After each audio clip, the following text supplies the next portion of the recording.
99,99% des joueurs de Dragon Ball Legends ne possèdent pas le Goku SJ4 Legendary Finish. S'il te plaît Toshi, donne-nous des pouvoirs Z gratuits. «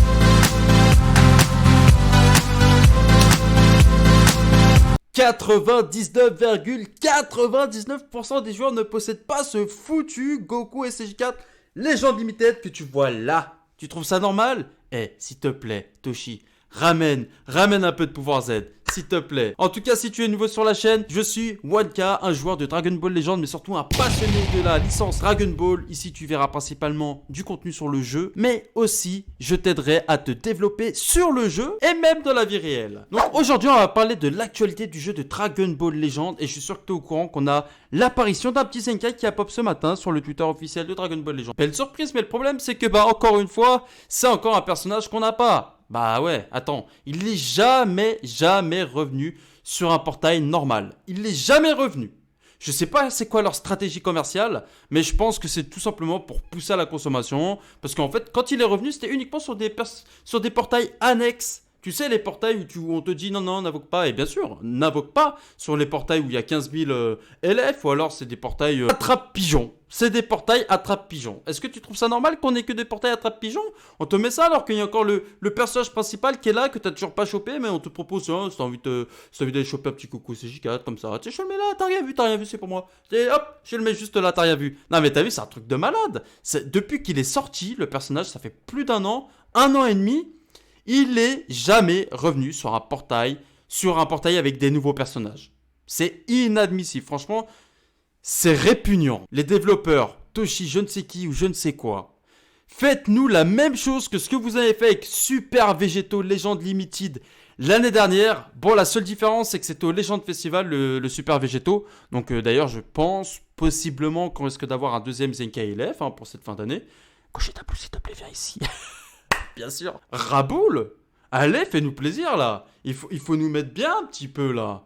Pourquoi nous on peut pas croquer? Je l'ai 0 fois. Voilà, ce petit spoil, je l'ai 0 fois. Je peux même pas voir son animation. Je vais te mettre une petite vidéo de ce qu'on a eu avec le Végéto LF l'année dernière pendant le Legend Festival. Et tu me diras que finalement ce serait pas si bête d'avoir cette petite campagne. On est en pleine campagne GT, ça fait un petit moment maintenant qu'on mange que du GT. On a compris que le Legend Festival, ce serait que du GT. Mais si on a ça. 1800 PZ LF. Ouais, on a eu 1800 PZ LF pour le Super Végéto. On a eu l'équivalent de 3 doublons. Donc, je crois que ça met ton personnage 5 étoiles si tu l'as pas. Mais si tu l'as 3, 4 étoiles, je sais plus combien d'étoiles il te faut pour le passer 7 étoiles si tu l'as déjà 1 ou 2 exemplaires. Mais au moins l'avoir une fois, quoi. Après, tu peux te démerder si tu as stacké des PZ LF, ce qui n'est pas mon cas, j'avoue. Mais au moins l'avoir. Au moins... t'estimer une petite chance qu'à un moment donné, tu pourras peut-être le mettre 7 étoiles. D'ailleurs, en parlant de ça, on a quelques infos concernant ce magnifique petit perso. Je l'ai déjà dit dans plusieurs vidéos, ce personnage est une des plus belles dingueries qu'ils ont fait sur le jeu. En termes d'artwork et en termes d'animation, c'est une pépite. Donc, l'éveil de Goku, Super Saiyan 4 Goku arrive, les arts spéciaux réduisant désormais le kit de l'ennemi de 70, donc on va réduire le kit de 70 en faisant une art spéciale. On va restaurer la propre jauge de TP de 70%, ça c'est excellent, sachant que l'aspect du Goku SJ4 passe à travers les blasts. Et puis en plus de ça, petit bonus, elle est magnifique en plus de ça. Et encore une condition spéciale GT, alors les gars, vous avez compris, il faut absolument jouer GT. Le Legend Festival, les gars, ce sera du GT. On aura du GT de partout. Si on joue une team full tag GT, moi c'est ce que je comprends d'après la traduction, il aura une cover spéciale supplémentaire. Donc ça veut dire, parce que lui en fait c'est cover universel. Cover universel. Alors j'ai envie de te dire que c'est la meilleure mécanique pour cover, parce que ça veut te cover le Rising Rush. Mais après tu peux pas faire une spé derrière. Bah faut pas abuser non plus.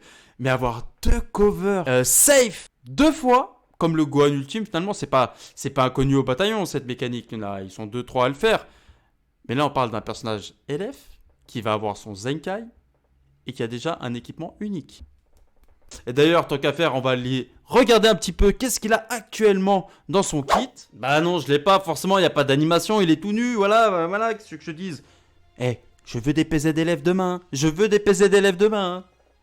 T'as compris, hein?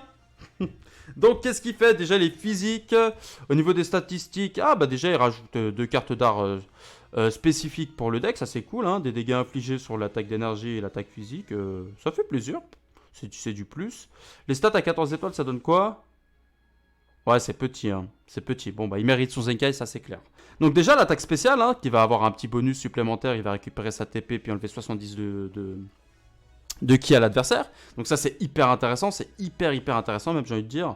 Et il augmente de 30% les dégâts infligés par les techniques spéciales. Donc ça, ce qui est bien, c'est que c'est un boost qui prend tout de suite, il n'y a pas besoin de toucher l'adversaire.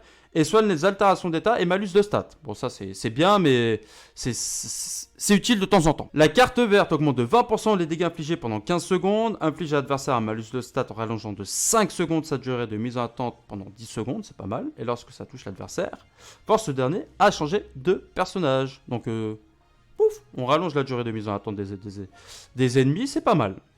L'ultime inflige des dégâts colossaux. Annule l'effet, régénère la force, donc annule la survie au chaos. Si il reste 3 combattants, augmente de 30% les dégâts de l'ultime. S'il reste 2 combattants, augmente de 50% les dégâts de l'ultime. Plus 100% de réduction de dégâts subis enlevés à l'adversaire. Et il reste 1 combattant, augmente de 70% les dégâts de l'ultime. Et avec les 100% de percée. Oh, c'est très court, ça fait bizarre d'ailleurs. C'est plus trop la tendance. Tire la carte d'art ultime, régénère la force de 30%, le ki de 40 et augmente de 30% les dégâts infligés pendant 15 secondes. Je vais te dire, c'est le minimum syndical.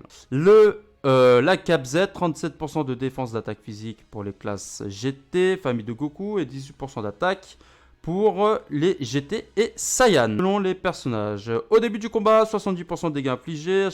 À chaque affrontement face à un ennemi, les effets sont actifs et régénèrent le ki de 30, augmente de 15% les dégâts infligés par les alliés pendant 15 secondes.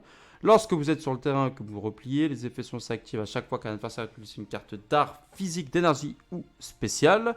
Augmente de 5% les dégâts infligés jusqu'à 50%. Donc ça c'est bien parce qu'il va se booster peu importe les conditions, qu'il soit sur le terrain ou non. Et ça peut aller jusqu'à 50%, donc il les garde, ça c'est propre, sachant qu'il avait 70%, donc ça fait 130%. Et il peut avoir jusqu'à 60% de réduction de dégâts. Bon, ça va être compliqué d'atteindre ça parce que c'est toutes les 5 secondes qu'il va proquer cet effet. Donc il faudrait que l'adversaire spamme ses cartes pour que ce soit vraiment rentabilisé. Et lors de la première mise à cover, donc fait une cover safe, tranquille, il fait une TP quoi. Une fois entré en scène, les effets s'activent par les KO, régénère la force de 10%, augmente de 20% les dégâts infligés, augmente de 20% les dégâts de l'ultime, l'effet sur une salise lors d'un remplacement. Donc on sent quand même que c'est quand même très léger, mais à mon avis, avec cette petite base qu'il a là, qui est très intéressante, avec des boosts par-ci par-là et de la réduction de dégâts. Le petit aperçu qu'on a eu par rapport à la récupération de TP, d'avoir 2 covers safe, ça s'annonce quand même très intéressant. Hein. En tout cas, dis-moi toi dans l'espace commentaire, qu'est-ce que tu en penses? N'oublie pas le petit pouce bleu qui fait toujours plaisir. Et puis on se dit à la prochaine pour de nouvelles aventures. Allez, ciao les amis et transforme-toi.